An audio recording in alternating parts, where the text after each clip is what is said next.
In this quick video, I'll show you how to change time format in laptop Windows 11. If you found this video helpful, then please consider subscribing my channel and also like this video. Whether you prefer 12-hour format or 24-hour format, or you want to customize your date and time, this video covers everything.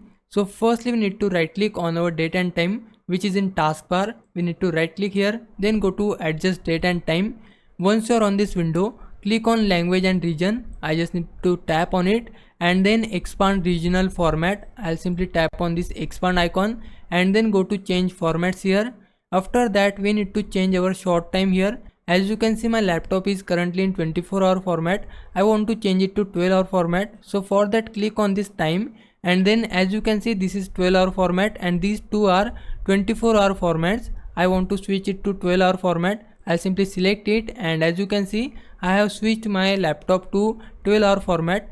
This is how you can switch your laptop to. Now it's your time to repay me. For that, you can just subscribe my channel. I would really appreciate it. For now, thanks for watching. Bye bye.